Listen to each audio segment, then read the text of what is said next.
Hello guys, তো তোমরা সবাই কেমন আছো? আশা করছি তোমরা সবাই খুব ভালো আছো আর আমিও খুব ভালো আছি। তো আজকে চলে এসেছি একটি নতুন ব্লগের সাথে।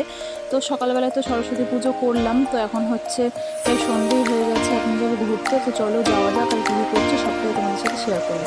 তো চলো দেখতে দেখতে কিন্তু আমরা প্রথম প্যান্ডেলে চলে এসেছি ঠাকুর দেখতে, যেহেতু বাইকে করে এসেছি সেজন্য পুরোটা দেখাতে পারছি না। তো প্রথম প্যান্ডেলে ঢুকছে, এটা আমাদের বাড়ির আশেপাশে, বেশি জায়গায় ঘুরিনি কারণ সেরকম কোনো পুজো টুজো হয়নি, আশেপাশে কয়েকটা পুজো হয়েছে। আর কালনাতে তো সরস্বতী পুজো খুব ভালো হয়, কিন্তু পুচকু যেহেতু এবার ছোট, সেই জন্য আমরা যেতে পারিনি। আমাদের বাড়ির আশেপাশে যে কটা ঠাকুর হয়েছে সেটাই দেখতে গেছিলাম। তো এখানকার থিমটা বেশ সুন্দর করেছিল, আদিবাসী টাইপের থিম। আর এই যে মা সরস্বতী, কত সুন্দর লাগছে মুখটা, তো তোমরা দেখো একটু ভালো করে। আর আমার মাম্মাকে এখানে যে সব আলো ঝলমল করছে সেগুলো দেখতে ব্যস্ত। খুব একটা ঠান্ডা ছিল না, হালকা একেবারে, তাও পুচকুকে হালকা একটা সোয়েটার পরে দিয়েছি কারণ মনটাও খুব ভালো। তো তারপর চলে এসেছি আরেক জায়গায়, এটা একটা বাচ্চাদের স্কুলের পুজো।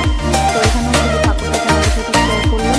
আর প্রথমে বললাম, যেহেতু আমরা বাইকে করে যাচ্ছি, মাম্মাকে চলে নিই, তো সেই জন্য বাইকে বসে কোনো ভিডিও আমি ক্লিক তুলতে পারিনি, সে মণ্ডপে গিয়ে গিয়ে তুলেছি। তো এই যে একটা ঠাকুর, এটাও খুব সুন্দর হয়েছে ছোটোর মধ্যে। আর এটা হচ্ছে আমাদের পাশের পাড়ার ঠাকুর, বড় একটা সরস্বতী ঠাকুর হয়েছে, খুবই সুন্দর হয়েছে। আমরা ঠাকুর দেখতে ভিডিও যতগুলো ঠাকুর দেখেছি তার মধ্যে এটাই হলো সব থেকে বড় ঠাকুর, খুবই সুন্দর হয়েছে। তো এখান থেকে ফটো তুলে ভিডিও তুলে তারপর আবার বেরিয়ে গেছে আরেক জায়গায়। তো এখানকার প্যান্ডেলটা খুব সুন্দর লাগছে আমার ছোটোর মধ্যে, সেই জন্য তোমাদেরকে শেয়ার করলাম।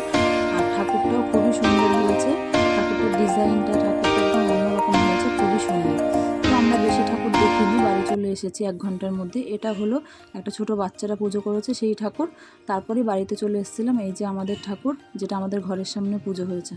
তো চলো বন্ধুরা, আজকের মতো ভিডিওটি এইটুকুই। তোমাদের কেমন লাগলো অবশ্যই জানিও, ভালো লাগলে লাইক কমেন্ট শেয়ার, আর নতুন হলে সাবস্ক্রাইব করে দিও। টাটা।